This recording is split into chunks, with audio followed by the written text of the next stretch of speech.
नमस्कार। आज मेरे व्याख्यान का विषय है जनसंख्या आंकड़ों में पाए जाने वाले त्रुटियों के ऊपर।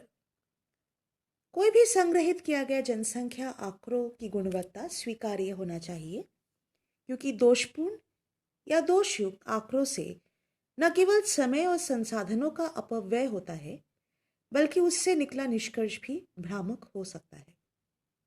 परिणाम स्वरूप उसके आधार पर योजनाकारों और प्रशासकों द्वारा लिया गया निर्णय भी गलत साबित हो सकता है। हालांकि त्रुटियों से रहित जनसांख्यिकीय आंकड़ों को संग्रहित करना पूर्ण रूप से संभव नहीं हो पाता है, फिर भी त्रुटियों को कम करने का प्रयास यथासंभव किया जाना चाहिए। आमतौर पर जनसांख्यिकीय आंकड़ों में दो प्रकार की त्रुटियां देखी जाती है। कंटेंट एरर्स यानी कि विषय वस्तु से जुड़े त्रुटियां, और कवरेज एरर्स यानी व्याप्ति जो किसी स्थान या क्षेत्र से जुड़े हैं, उससे जुड़े त्रुटियां, क्योंकि कोई भी भौगोलिक अध्ययन का मूल आधार स्पेस या स्थान या क्षेत्र से जुड़े हुए हैं। आते हैं हम कंटेंट एरर्स पर।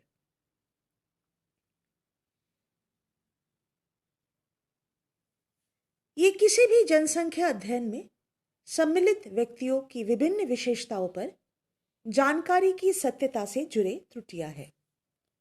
इन्हें एरर्स ऑफ कमीशन भी कहा जाता है, और इन त्रुटियों को दो श्रेणियों में विभाजित किया जाता है। एरर्स यानी त्रुटियां, और बायस यानी कि पूर्वाग्रह या पक्षपात। एरर्स क्या है?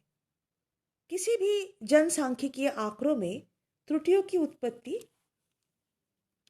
कभी कभी उत्तरदाता द्वारा अनजाने में किसी भी उद्देश्य के बिना दिए गए गलत सूचना से होती है। इसके पीछे उत्तरदाता की अज्ञानता हो सकता है, या क्योंकि वह प्रश्न को ठीक से समझ ही नहीं पाया हो, यह भी हो सकता है। और कभी कभी साक्षात्कारकर्ता द्वारा अभिलेखित किए गए सूचनाओं में भी अनपेक्षित त्रुटियां हो सकती है, विशेष रूप से आंकड़ों की संकेत वर्गीकरण और आंकड़ों को सारणीबद्ध करते समय। बायस कोई भी जनसंख्या की विशेषता पर उद्देश्यपूर्ण रूप से दिए गए गलत सूचना के कारण पूर्वाग्रह या पक्षपात उत्पन्न होता है। ऐसे त्रुटियों में कोई रैंडमनेस या यादृच्छिकता नहीं है। फिर आते हैं हम कवरेज एरर्स पे। ये किसी भी जनसांख्यिकीय अध्ययन में शामिल होने वाली जनसंख्या की व्याप्ति से जुड़े त्रुटियां हैं। वो जनसंख्या जो किसी स्थान या क्षेत्र में पाए जाते हैं। इन्हें एरर्स ऑफ ओमिशन भी कहा जाता है, और इन त्रुटियों को भी दो श्रेणियों में विभाजित किया जाता है। अंडर एन्यूमरेशन या कम किए गए परिगणना, और ओवर एन्यूमरेशन यानी अधिक किए गए परिगणना। जब भी प्रगणक द्वारा किसी विशेष सामाजिक समूह से संबंधित व्यक्ति या व्यक्तियों का प्रगणन में चूक हो जाती है, तो उसे ग्रॉस अंडर एन्यूमरेशन या कुल अंडर एन्यूमरेशन माना जाता है।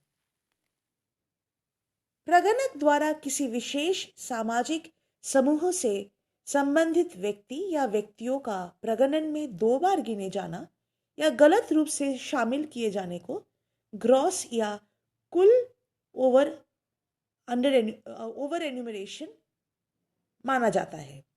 और इन दोनों के अंतर को, यानी कि अंडर एन्यूमरेशन और ओवर एन्यूमरेशन के अंतर को नेट अंडर और ओवर एन्यूमरेशन कहा जाता है। कंटेंट और कवरेज त्रुटियों को सम्मिलित रूप से रिस्पॉन्स एरर्स या प्रतिक्रिया त्रुटियां भी कहा जाता है। कंटेंट और कवरेज त्रुटियों का आपसी या परस्पर अधिव्यापन हो सकता है। उदाहरण स्वरूप ये कह सकते हैं कि किसी दिए गए आयु वर्ग के उप समष्टियों का मूल्यांकन करते समय न केवल जनसंख्या आकार बल्कि विशेषताओं की भी भूमिका होती है। कवरेज त्रुटियों द्वारा कंटेंट त्रुटियां प्रभावित हो सकती है, जैसे कि प्रगणन में छोटे बच्चों को शामिल नहीं करना। उसी तरह कंटेंट त्रुटियां भी कवरेज त्रुटियों को प्रभावित कर सकते हैं, जैसे कि ये भी हो सकता है कि यदि सैन्य सेवा पर कोई प्रश्न पूछा जाता है जो कि अनिवार्य भर्ती या कराधान से संबंधित हो, तो परिणाम स्वरूप प्रभावित समूहों को प्रगणन से बाहर रखा जाता है। प्रश्नावली रचना के आधार पर कभी-कभी त्रुटियों की उत्पत्ति हो सकती है। जब जनसंख्या के कुछ विशेष वर्गों के लिए प्रश्नावली में विस्तृत प्रश्न होते हैं, जैसे कि प्रजनन क्षमता, वैवाहिक स्थिति आदि पर कोई प्रश्न, तो उन परिस्थितियों में या तो प्रगणक द्वारा उन वर्गों की विशेषताओं को गलत रूप से अभिलेखित किया जाता है, नहीं तो फिर उन वर्गों को प्रगणन में शामिल ही नहीं किया जाता है।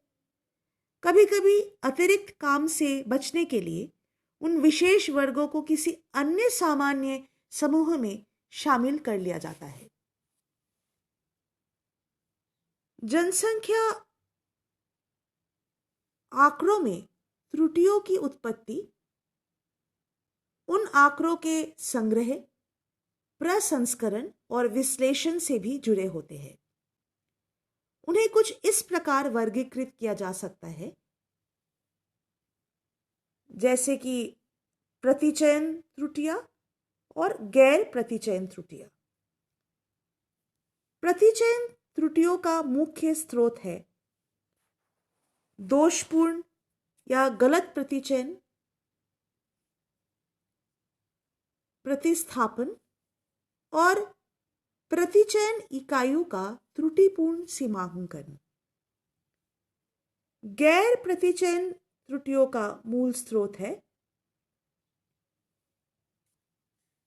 आंकड़े एकत्रित करने का त्रुटिपूर्ण योजना, फिर आंकड़ों का अपर्याप्त विनिर्देश जो अध्ययन के उद्देश्य के अनुरूप नहीं हो,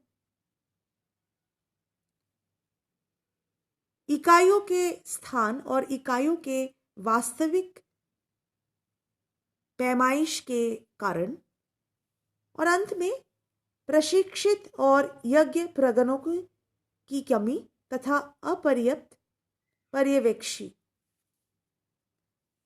चूंकि गैर प्रतिचयन त्रुटियां ज्यादातर उत्तरदाता और प्रगणकों के बीच बातचीत से उत्पन्न होती है, इन त्रुटियों को अक्सर प्रतिक्रिया त्रुटियां भी कहते हैं। किसी भी जनगणना से प्राप्त जनसंख्या आंकड़े भले ही प्रतिचयन त्रुटियों से मुक्त हो, फिर भी उसमें गैर प्रतिचयन त्रुटियों का मिलना मुमकिन है, जबकि प्रतिदर्श सर्वेक्षण से प्राप्त आंकड़ों में दोनों प्रकार की त्रुटियां का मिलना संभव है।